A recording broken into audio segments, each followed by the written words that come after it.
ನಮಸ್ಕಾರ ವೀಕ್ಷಕರೇ, welcome to Shobha vlogs. ಇವತ್ತಿಗೆ ನಮ್ಮ ಚಾನಲ್ಗೆ 120 ಜನ ಸಬ್ಸ್ಕ್ರೈಬ್ ಮಾಡಿದ್ದಾರೆ.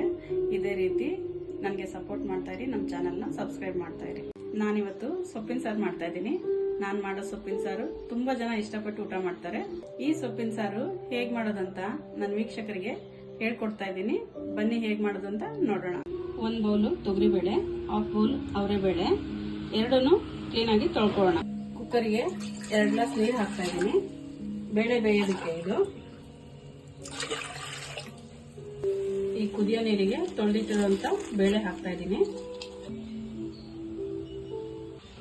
ಇದಕ್ಕೆ ಚಿಟಿಕೆ ಅರಶಿನ ಹಾಕ್ತಾ ಇದ್ದೀನಿ. ಎಣ್ಣೆ ಹಾಕೋದಕ್ಕೆ ಕಾರಣ ಅದು ಉಕ್ಕು ಬರಬಾರ್ದು ಅಂತ ಹೇಳಿ ನಾನು ಕುಕ್ಕರ್ ಮುಚ್ಚಳನ ಮುಚ್ತಾ ಇದ್ದೀನಿ. ಇದು 2 ವಿಷಲ್ ಆಗ್ಲಿ ಬೇಳೆ. ಇವತ್ತಿನ ಅಡುಗೆ ಮನೆ ಟಿಪ್ಸ್ ಹೇಳ್ತಾ ಇದ್ದೀನಿ. ಕುಕ್ಕರ್ ಗ್ಯಾಸ್ ಕೇಟ್ಗಳನ್ನ ಫ್ರಿಜ್ ಅಲ್ಲಿ ಇಟ್ಟು ಯೂಸ್ ಮಾಡೋದ್ರಿಂದ ತುಂಬಾ ದಿನ ಬಾಳಿಕೆ ಬರುತ್ತೆ, ಡ್ಯಾಮೇಜ್ ಆಗೋದಿಲ್ಲ. ನಾನು ಸೊಪ್ಪಿನ ಸಾರು ಮಾಡೋದಕ್ಕೆ 3 ತರ ಸೊಪ್ಪು ತಗೊಂಡಿದ್ದೀನಿ.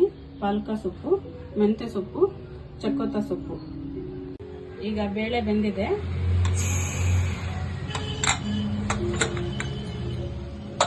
ಇದಕ್ಕೆ ನಾವು 4 ರಿಂದ 5 ಹಸಿಮೆಣಸಿನಕಾಯಿ ಹೆಚ್ಚಿರೋದು, 2 ಟೊಮೊಟೊ, ಇದರಲ್ಲಿ ಅರ್ಧ ಈರುಳ್ಳಿ ಹಾಕ್ತಾ ಇದ್ದೀನಿ, ಇನ್ನರ್ಧ ಇದು ಒಗ್ಗರಣೆಗೆ ಇಡ್ತಾ ಇದ್ದೀನಿ. ಇದಕ್ಕೆ ಸ್ವಲ್ಪ ಹುಣಸೆ ರಸ ಸೇರಿಸ್ತಾ ಇದ್ದೀನಿ ಹುಳಿಗೋಸ್ಕರ. 2 ರಿಂದ 3 ಸ್ಪೂನ್ ಆಗೋಷ್ಟು.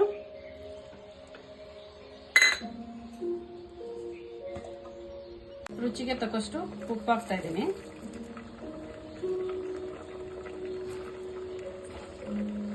ಇದು ತೊಳೆದಿಟ್ಟಿರೋ ಸೊಪ್ಪು ಹಾಕ್ತಾ ಇದ್ದೀನಿ.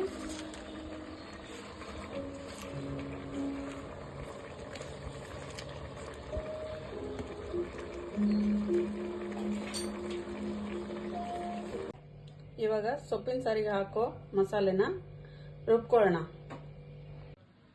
ಮೊದಲಿಗೆ 2 ಟೇಬಲ್ ಸ್ಪೂನ್ ಆಗೋಷ್ಟು ಕಾಯಿ ಜಾಸ್ತಿ ಹಾಕಬೇಡಿ, ಹಾಕೋದ್ರಿಂದ ಸಾಂಬಾರು ಗಟ್ಟಿ ಆಗುತ್ತೆ. 2 ಬೆಳ್ಳುಳ್ಳಿ, ಬಿಡಿಸಿ ತೊಳೆದಿಟ್ಟಿರುವಂತ ಕೊತ್ತಂಬರಿ ಸೊಪ್ಪು ಸ್ವಲ್ಪ, 1 ಟೇಬಲ್ ಸ್ಪೂನ್ ಸಾಂಬಾರ್ ಪೌಡರ್ ಮನೆಯಲ್ಲೇ ಮಾಡಿರೋದು. ಹೇಗ್ ಮಾಡಿದೆ ಅಂತ ನಾನು ಬರೋ ವಿಡಿಯೋಸ್ ಅಲ್ಲಿ ನಿಮ್ಗೆ ಹೇಳ್ಕೊಡ್ತೀನಿ. ಸ್ವಲ್ಪ ನೀರು ಹಾಕಿ ರುಬ್ಕೊಳ್ಳೋಣ. ರುಬ್ಬಿಟ್ಟಿರೋಂತ ಮಸಾಲೆನ ಇದಕ್ಕೆ ಸೇರಿಸ್ತಾ ಇದ್ದೀನಿ.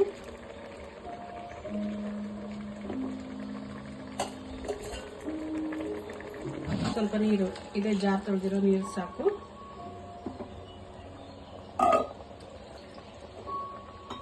ಇದಿಷ್ಟನ್ನು ಇವಾಗ ಮಿಕ್ಸ್ ಮಾಡ್ತಾ ಇದ್ದೀನಿ. ಮಿಕ್ಸ್ ಮಾಡಿ 1 ವಿಷಲ್ ಕೂಗಿಸ್ಕೊಳ್ಳೋಣ.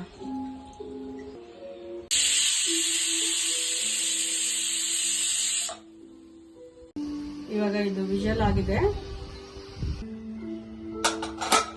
ಇದನ್ನ ಚೆನ್ನಾಗಿ ಒಂದು ಸ್ಮ್ಯಾಶರ್ ಇಂದ ಸ್ಮ್ಯಾಶ್ ಮಾಡ್ಕೊಳ್ಳೋಣ. ಹೀಗೆ ಆಗ ಸೊಪ್ಪು ಬೇಳೆ ಎಲ್ಲ ಚೆನ್ನಾಗಿ ಮಿಕ್ಸ್ ಆಗುತ್ತೆ. ಈಗ ಇದಕ್ಕೆ ಒಂದು ಒಳ್ಳೆ ಒಗ್ಗರಣೆ ಕೊಡೋಣ. ಈಗ ಒಗ್ಗರಣೆಗೆ 4 ಸ್ಪೂನ್ ಆಗೋಷ್ಟು ಎಣ್ಣೆ ಹಾಕೊಳ್ತಾ ಇದ್ದೀನಿ. ಸಾಸಿವೆ ಹಾಕ್ತಾ ಇದ್ದೀನಿ. ಹೆಚ್ಚಿಟ್ಕೊಂಡಿರೋ ಈರುಳ್ಳಿ ಹಾಕ್ತಾ ಇದ್ದೀನಿ.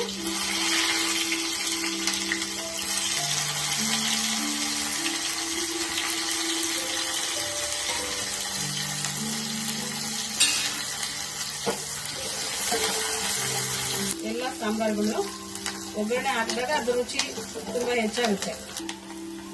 ಈಗ ಇದನ್ನ ಸಾಂಬಾರಿಗೆ ಹಾಕೊಳ್ಳೋಣ.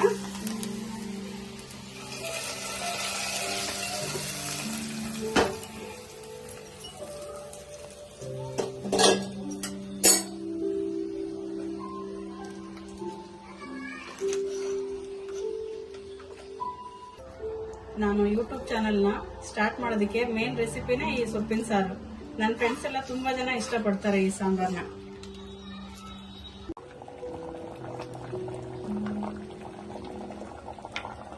ವೀಕ್ಷಕರೇ, ರುಚಿಯಾಗಿರೋ ಸೊಪ್ಪಿನ ಸಾರು ಮುದ್ದೆ ಜೊತೆ ರೆಡಿಯಾಗಿದೆ.